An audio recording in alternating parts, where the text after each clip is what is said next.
We want to get our schools open. We want to get them open quickly, beautifully in the fall. You can get your temperature taken, you can be tested, you can have distancing. Come on, it's not that hard. It's back to the classroom for millions of students in New York.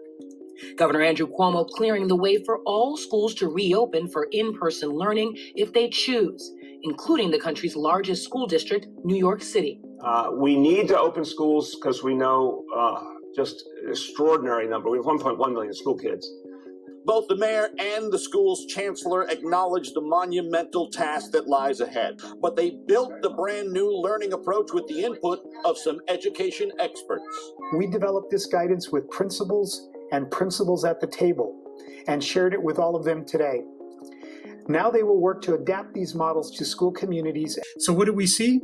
Every classroom will have a hand sanitizer and a disinfectant available.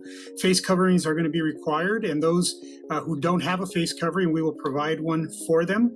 Social distancing, which the mayor spoke of, we saw it in 2 different configurations in 2 different classes, but it's mandated. And as we saw, rooms will be configured in different ways to accommodate for this, using tape and markings and making sure that it's very clear where people are to go and not to go. You expect a bunch of 10-year-olds to sit in their chair all day, eat lunch in their chair. These kids aren't leaving the classroom at all, the whole day. They're sitting in a desk. I, as an educator, I know that's not how kids learn. Kids need to move. Kids are kids. Kids are going to do what kids do. They're messy by nature. They're social by nature. Keeping them 6 feet apart is a huge challenge. A challenge or impossible? Well, probably impossible. We teachers have valid concerns, but we're just supposed to go quietly back into our classrooms as more and more people get sick and die. The fear? Education, already underfunded in this country, will not meet the challenge. They can't keep a school clean from the flu, from the strep, from the stomach virus, from head lice. And you expecting me to trust you with the most precious asset that I have on a guess. And this is what parents are feeling. If they get someone in the classroom has the virus and they bring it home to me as a grandparent, what do you think would happen? The entire family would be sick. Schools across America trying to figure out where it all goes from here. As the chair of the council's hospitals committee, I've spent countless hours this year learning about how this virus spreads and can easily reemerge even when it seems to be under control.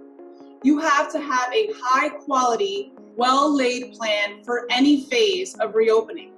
And the teachers and principals of New York City's 1.1 million students know the plan today isn't that. The union president today said they were willing to entertain the idea of a walkout. The mayor said the union is playing games. Let me remind the mayor that back in early March, when the pandemic was taking shape across our school system, he got on camera repeatedly telling New Yorkers it's safe to go to school.